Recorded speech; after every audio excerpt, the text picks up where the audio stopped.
Good afternoon and welcome to today's virtual roundtable, Finding Internal Champions for Adoption and Change. Here are just a few housekeeping rules before we begin.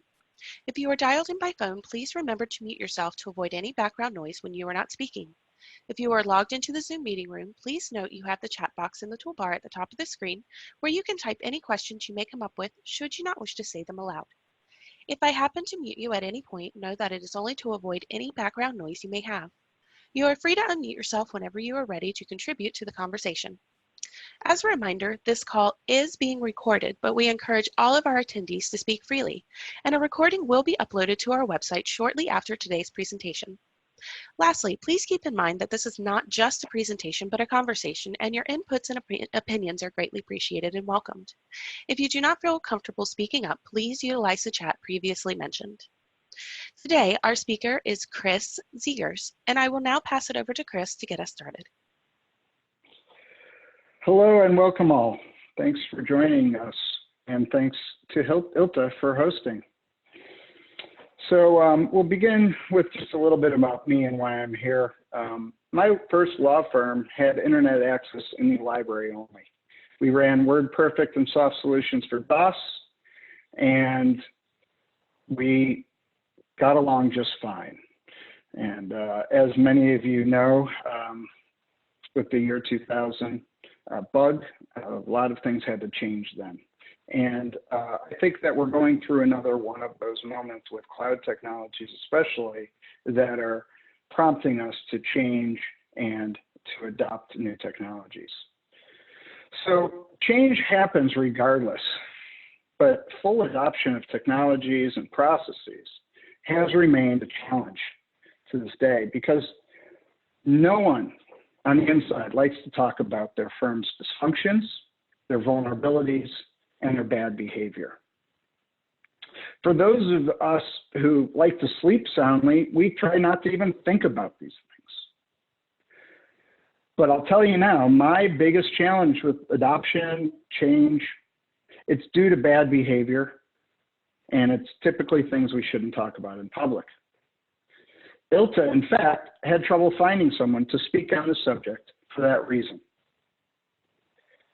So here I am, with permanent mental scars inflicted by otherwise reasonably talented people and stories to tell along the way. I'm no longer a CIO for a single firm. I now bring my insight and experience to many firms without having to sidestep the landmines that litter their path to progress. So let's begin by looking at what adoption is and what it should be. So adoption, as I'm going to position it, is not about rolling out software and training and moving on. Too often we've seen money wasted on shelfware because of this approach. Why? Because most often requirements are not gathered before embarking on change. Now, requirements mean a lot of things and include the minutiae that are part of people's day. But let's focus on a moment on general business requirements, as they are easier to understand than minutiae. Business requirements for adoption focus on improving operations, reducing risk, and increasing revenue. To this end, firms, companies, and the like, they have means of managing and creating the delivery of their products, in itself requiring software or products to be purchased in development. Research and development ensures that you're engaging with your market most effectively and improving client satisfaction over time. Obviously, financial stability is of paramount importance, and it assumes the need to understand and manage risk. If we apply these principles to how firms adopt technology, we often find a disconnect between the diligence by which they run their business and how they allow software to be selected. I posit that they don't apply their management principles to software selection because they're not always aware that the complexities of software and services can derail adoption. It's most often due to their perception that their own needs are simple. Does that sound familiar to anyone? You don't need to answer. I'm going to give you my first simple horror story. The firm in question had a cash-based accounting system. Their needs were so simple, they selected a package that happened to be accrual-based. They assumed that the very premise of how they managed their money was so simple and commonplace, they never deemed it a requirement that should be measured against competing accounting systems. What's more, they didn't realize this until a year and a half into the project. I wish I could say this is an anomalous occurrence, but it's not. Too many assumptions are made, and I can't believe they don't have that functionality is spoken much too often. Okay, now what is change? For legal technology and other professional services organizations, change is shifting the paradigm from being directed by technology departments to being directed by discrete groups of practitioners. Change is happening more often within the individual practice groups and business departments looking for efficiencies, and is often found as shadow IT. Technology departments are moving operations to the cloud to increase their internal burdens, but the marketplace for productivity tools has become seemingly limitless but poorly charted. So while these changes come opportunity to highlight and learn from our past mistakes and empower practitioners with the knowledge they need to fully embrace it. To do this, we need to clearly articulate an adoption strategy that identifies the considerations and align them to who they mean the most to. Identifying what means most to someone informs the communication strategy. Adoption and change are going to be embraced by those who knows what's in it for them. There cannot be one champion. They can and should be from discrete practices as possible. Each practice has specific needs that will increasingly require better data and knowledge management. Better data security becomes a side effect. Now, up to now, general counsel have been the champion. Their responsibility to manage risk has entrenched them in data security-focused governance efforts. They've had no problem carrying the stick and enforcing people to file and email into their document management systems. But I think we need some carrots now. In the following example, I'm going to substitute carrots with grapes and attorneys with monkeys.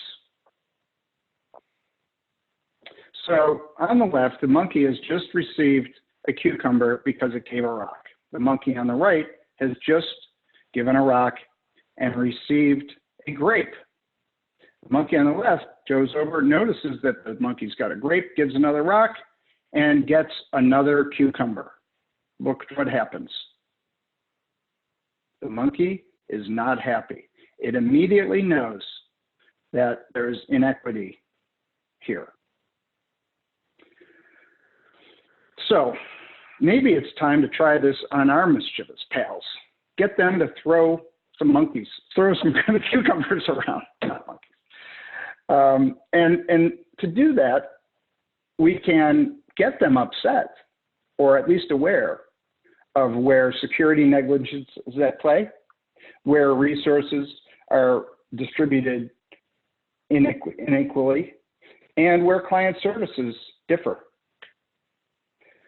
So as far as security negligence go, the first cucumber thrown at leadership is about all those colleagues who are putting the firm at risk for convenience sake. They save documents where they please and are generally non-compliant with any of the processes that they don't see the need for or that have failed them in the past.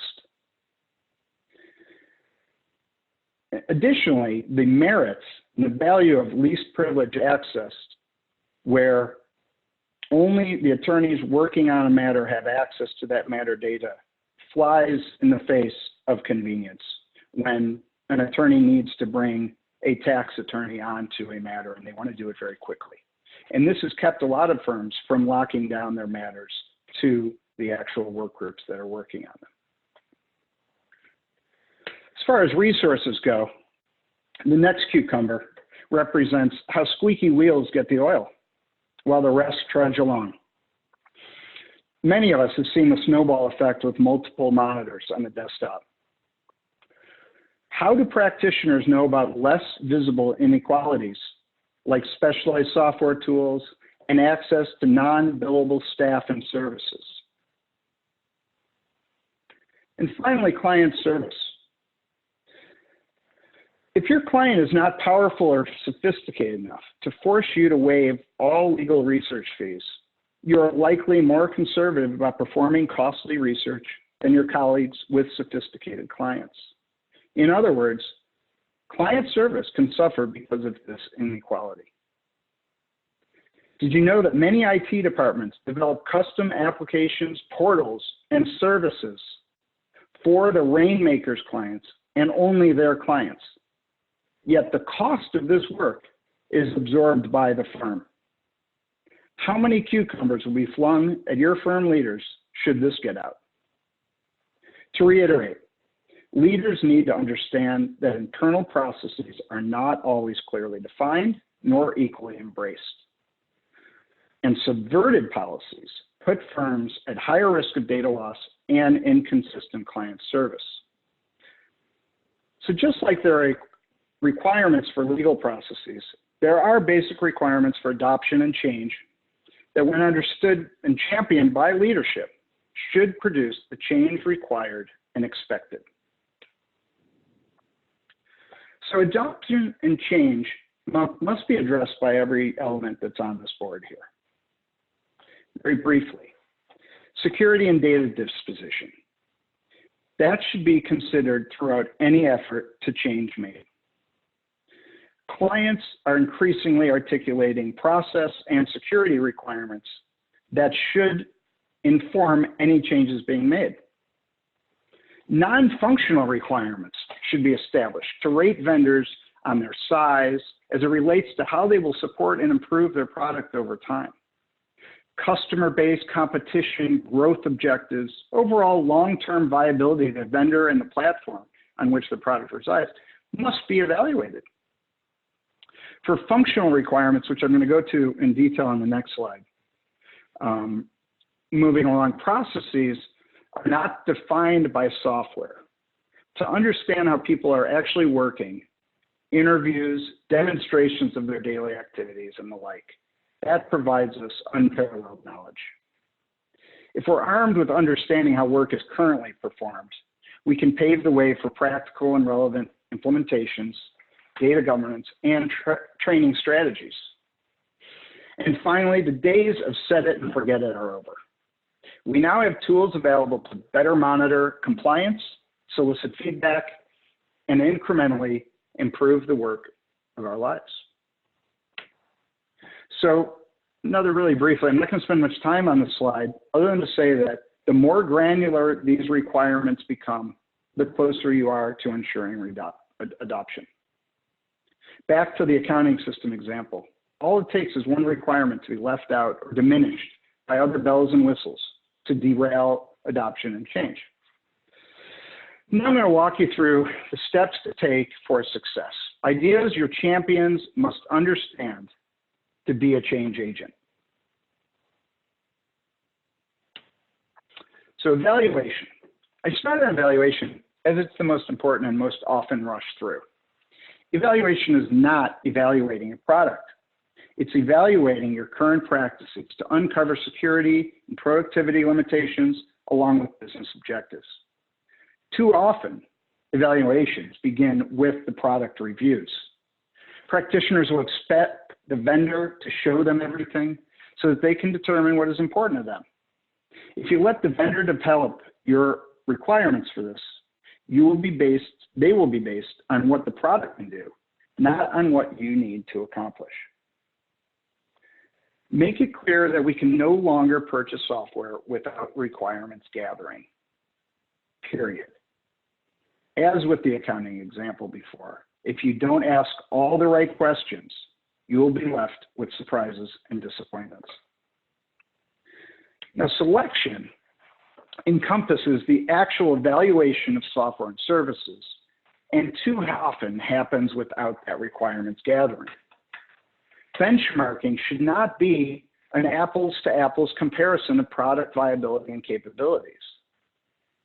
True benchmarking is comparing your requirements to each of the products being considered and developing a gap analysis to uncover where limitations and opportunities reside.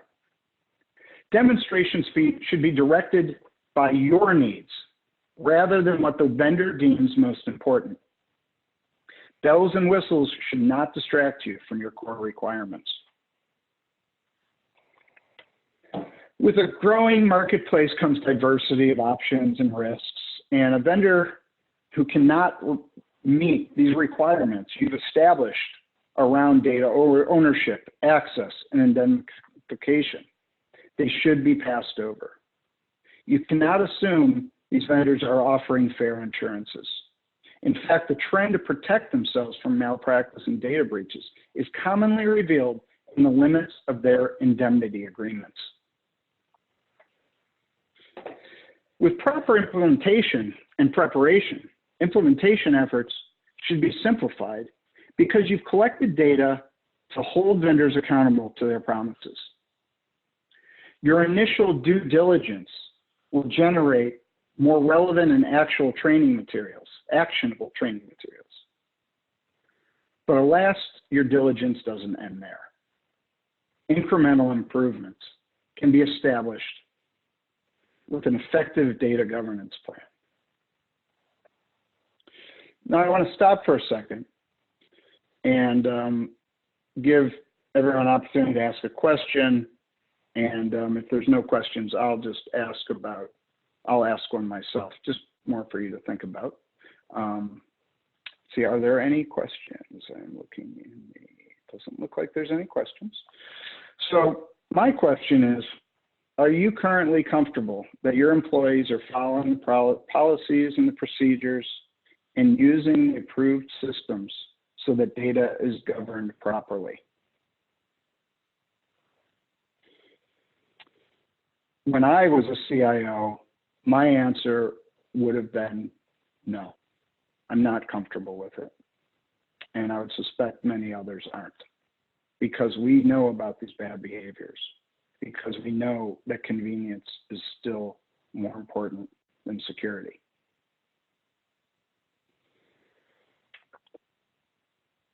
So back to data governance. Governing data properly takes more than your grandfather's document management system. It takes ongoing analysis and review of activities across your system.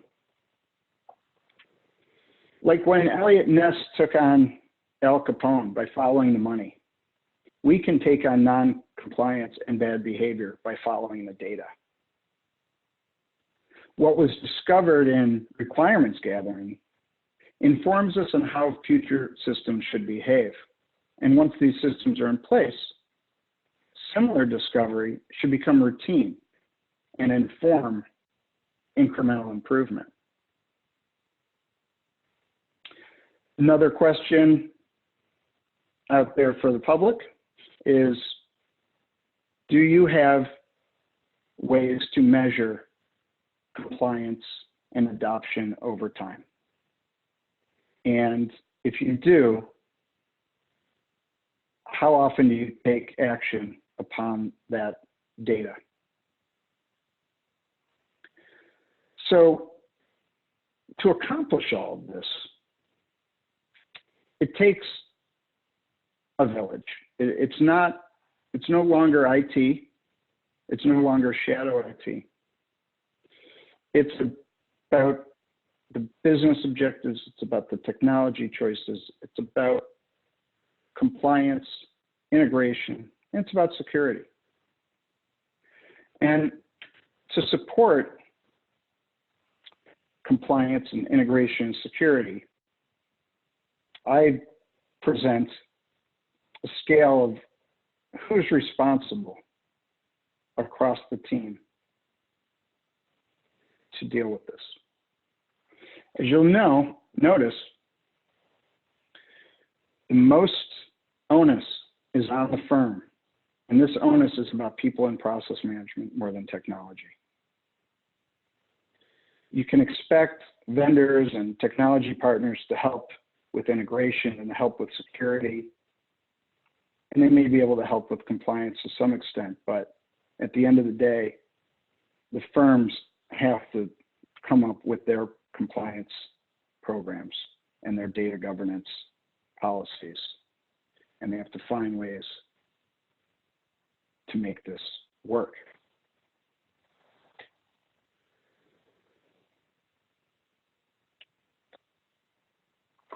So as far as, I'm going to give another sort of war story here, or example horror story, and would like to, have anybody with any great suggestions on how to stop these kind of activities from happening, to chime in or at least share with your peers.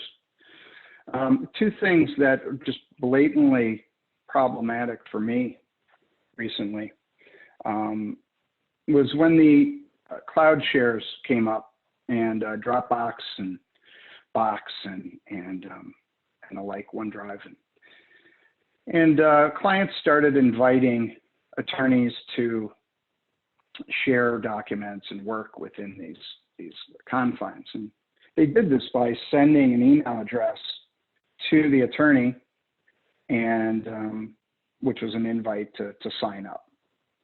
Now, that attorney email address becomes the login for these types of services. In my experience, there is no centralized tracking of what attorneys are getting what access to whose accounts. And where this becomes a problem is when those attorneys depart. So because the cloud services have a login username that's an email address and a password, it's really not connected to the law firm's account at all. I could leave a firm and continue to use that old email address to log in to that Dropbox. And with pending data regulations, the minute I do that, a breach has occurred. And while we've been able to put our heads in the sand about breaches at that level for a while, with the expansion of what constitutes personal information, this is going to become a problem that we have to deal with. And it's an example of where there are often no data governance policies, and instead, client service and doing what the client asks me to do is the priority, no matter how much risk might be there.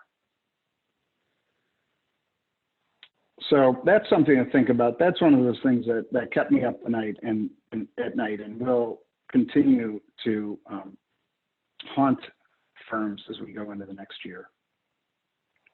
Another great example of where a certain process is not thought through, not forced upon people because of convenience. Many, if not all, many attorneys still use an 800 number and a code for their conference calls. They don't use a unique passcode, and they don't want to because it will complicate their life, and it could potentially disrupt client service if they're not able to get on the call quickly, if their client has misplaced that unique passcode. All kinds of scenarios where this can fail are going to be identified by your attorneys because they're good at that. They're good at finding holes in things. Yet, if I was going after a firm's data in this scenario, I might become a client first, because then I have that attorney's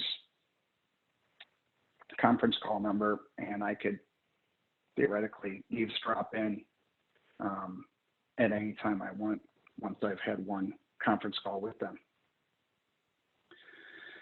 And again, this is just about keeping our heads in the sand, about not getting across why these things are important. What is at risk, and who is doing it? So with phishing examples, for instance, that's something that the executive and risk committees do now ask, who are the ones that are failing these phishing tests the most? So they're starting to recognize that as a place where we are at risk, and they're asking for names. So if we were to put in other controls that would identify similar risks being taken by our attorneys and our staff, these would also be easily addressed, or at least approached with a practical understanding of what needs to change. But again, back to what's in it for them.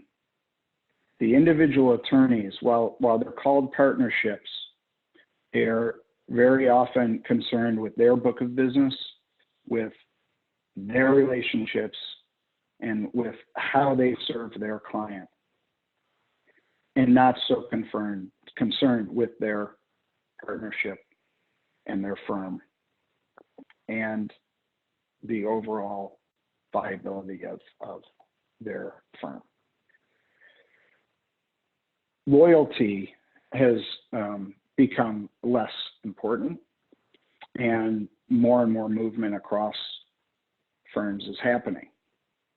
And if you just take those two principles right there, that should tell you that if you want to benefit from the attorneys that you do bring on, then you need to make sure that they're compliant no matter how long they're at the firm, so that the value they add while they're there can be retained and can enhance and improve other processes and practices and thoughts that go around a firm.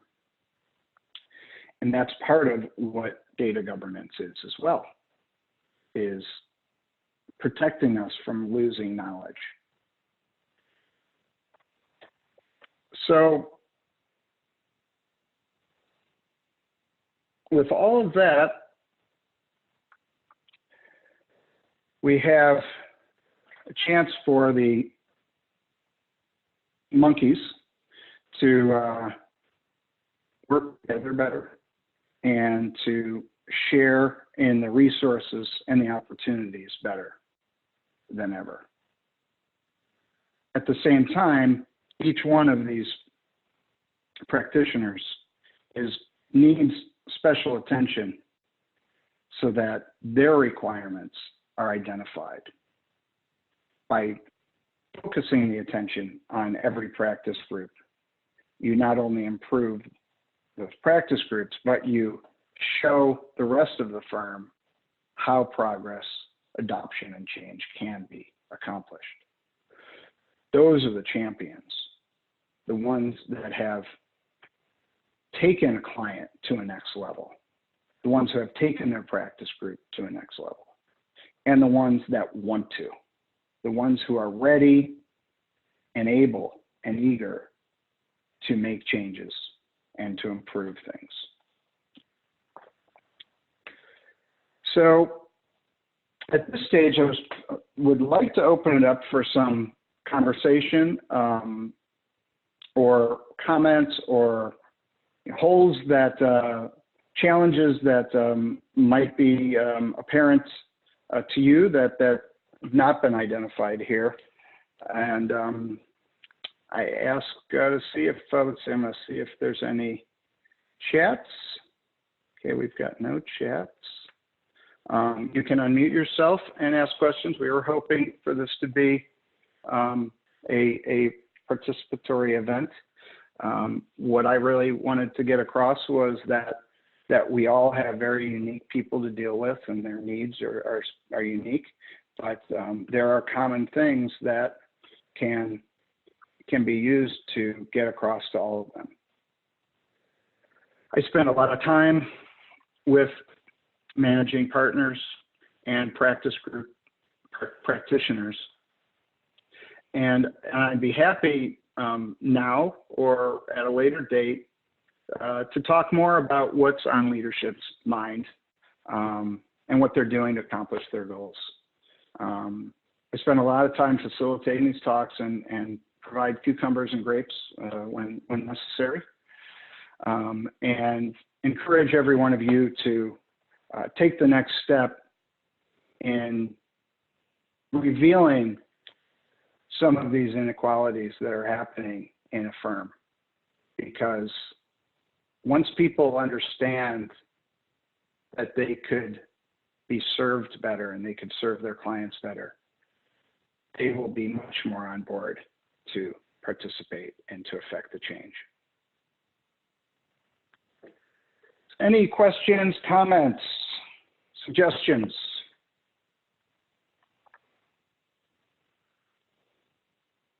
Okay.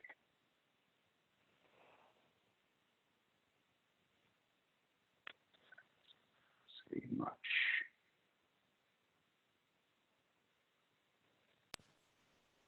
Well, thank you, Chris, for the great presentation. To our attendees, if you do have any questions, please put those in the chat now. We'd be happy to answer them and address them. If you do come up with any afterwards, this PowerPoint will be available on our website with all the contact information. So if you do come up with some later, it will be available for your convenience. We would also like you to take a poll, if you would not mind, here at the end. And if you do have any questions, please put those in the chat and we would be happy to answer those. Thank you. Okay, well, thanks everyone, and I hope to hear from some of you.